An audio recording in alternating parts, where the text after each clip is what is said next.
దావోస్లో CM Revanth Reddy బిజీగా ఉన్నారు. World economic ఫోరంలో వివిధ సంస్థల అధినేతలతో భేటీ అవుతున్నారు. దావోస్లో గౌతమ్ అదానితో సీఎం రేవంత్ సమావేశం కాగా రాష్ట్రంలో పెట్టుబడులకు ఆహ్వానించారు. తెలంగాణలో వివిధ రంగాలలో పెట్టుబడి అవకాశాలను పారిశ్రామికవేత్తలకు సీఎం రేవంత్ వివరించారు. అమెజాన్ సంస్థ వైస్ ప్రెసిడెంట్ తోనూ జేఎస్డబ్ల్యూ ఎండీ సచిన్ జిందాల్తోనూ సీఎం రేవంత్ రెడ్డి భేటీ అయ్యారు. దావోస్లో సీఎం రేవంత్ రెడ్డి బిజీగా ఉన్నారు. వివిధ సంస్థల అధినేతలతో భేటీ అవుతున్నారు. దావోస్లో గౌతమ్ అదానితో సీఎం రేవంత్ సమావేశం కాగా రాష్ట్రంలో పెట్టుబడులకు సంబంధించి ఆహ్వానించారు. తెలంగాణలో వివిధ రంగాల్లో పెట్టుబడి అవకాశాలను పారిశ్రామికవేత్తలకు సీఎం రేవంత్ వివరించారు. ఇక ఇదే అంశానికి సంబంధించి మరిన్ని అప్డేట్స్ మా ప్రతినిధి విక్రాంత్ అందజేస్తారు. విక్రాంత్. Thank you Sirisha. ముఖ్యమంత్రి రేవంత్ రెడ్డి కూడా తన తొలి విదేశీ పర్యటన సందర్భంగా దావోస్ లో జరుగుతున్న ఈ డబ్ల్యూఎఫ్ లో సమావేశంలో కూడా బిజీగా గడుపుతున్నారు. దాదాపు ఈ 2 రోజుల్లోనే 60 మందికి పైగా కూడా ఇటు పారిశ్రామిక దిగ్గజాలతో రాజకీయ ప్రముఖులతో కూడా ఇప్పటికే ముఖ్యమంత్రి రేవంత్ రెడ్డి భేటీ అయ్యారు. తెలంగాణలో కొత్తగా ఏర్పడిన కాంగ్రెస్ ప్రభుత్వ విధి విధానాలను కూడా వారికి వివరిస్తూ హైదరాబాద్ లో పెట్టుబడులు పెడితే ఎలాంటి లాభాలు ఉంటాయనేసి కూడా వారికి విజ్ఞప్తి చేస్తున్నారు. మరోవైపు ఇటు హైదరాబాద్ లో కూడా ఏర్పాటు కానున్న 4వ పారిశ్రామిక విప్లవ కేంద్రమైనటువంటి C4IR ఏర్పాటుపై కూడా ప్రపంచ ఆర్థిక ఫోరం ఇటు రాష్ట్ర ప్రభుత్వం మధ్య కూడా కీలకమైన ఒక ఒప్పందం కుదిరింది. హెల్త్, లైఫ్ సైన్సెస్ కు సంబంధించిన C4IR బయో ఏషియా సదస్సు సందర్భంగా కూడా ఫిబ్రవరి 28న ప్రారంభం కానుంది. ఇటు దావోస్ లో world economic forum president బోర్గే brand తో పాటు ముఖ్యమంత్రి రేవంత్ రెడ్డి కూడా సంయుక్త ప్రకటన కూడా చేశారు. ఈ కేంద్రాన్ని ప్రపంచంలో కూడా 19ది, దీంతో పాటు హెల్త్, లైఫ్ సైన్సెస్ రంగంలో కూడా మొదటిదని చెప్పుకోవాలి.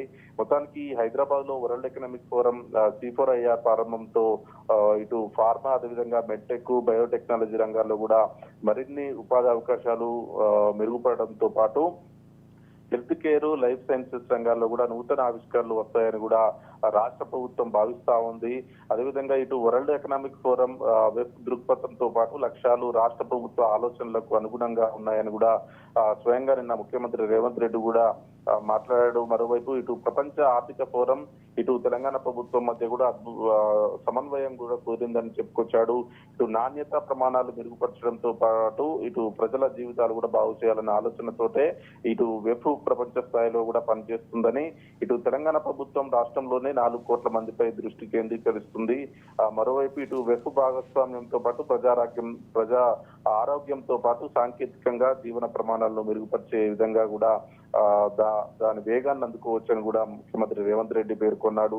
ఇటు పట్టణాలు, గ్రామాలకు సంబంధించి కూడా ఈ సాంకేతికతో కూడిన ఈ ఆరోగ్యం మీద, ముఖ్యంగా హెల్త్ కేర్ సర్వీస్ పైన కూడా ముఖ్యమంత్రి దృష్టి పెట్టారు. మరోవైపు ఇటు హెల్త్ టెక్ రంగంలో కూడా తెలంగాణలో ప్రపంచ స్థానంలో కూడా మార్చడంపై ప్రభుత్వం దృష్టి పెట్టింది. ఇటు రాష్ట్ర ఐటీ శాఖ మంత్రి శ్రీధర్ బాబు కూడా ఇటు హెల్త్ టెక్, అదేవిధంగా లైఫ్ సైన్సెస్ రంగానికి సంబంధించి కూడా నాయకత్వం వహిస్తూ రాష్ట్రంలో భారీ పెట్టుబడులే లక్ష్యంగా కూడా ఇటు ముఖ్యమంత్రి రేవంత్ రెడ్డితో పాటు ఐటీ శాఖ మంత్రి, అదేవిధంగా ఉన్నతాధికారులు కూడా కృషి చేస్తా ఉన్నారు. దీంట్లో భాగంగానే ఇటు హైదరాబాద్ లో ఏర్పాటు కానున్న C4IR అందరికీ అందుబాటులో ఉండేలా కూడా సాంకేతిక విధానాలతో కూడిన ఆరోగ్య సంరక్షణ సేవలు అందించడంలో కూడా చొరవ చూపే విధంగా కూడా ఇటు ఇప్పటికే ఒప్పందం జరిగిందని చెప్పుకోవాలి. ఇప్పటికే 2 రోజుల పాటు కూడా దాదాపు 60 మంది పారిశ్రామికవేత్తలని, రాజకీయ నాయకులను కూడా ఇటు తెలంగాణ రాష్ట్రానికి సంబంధించిన ముఖ్యమంత్రి, అదేవిధంగా ఐటీ శాఖ మంత్రులు కూడా, అధికారులు కూడా కలిసి ఇటు తెలంగాణ రాష్ట్రంలో పెట్టుబడులకు అనుకూలంగా ఉంటుందనేసి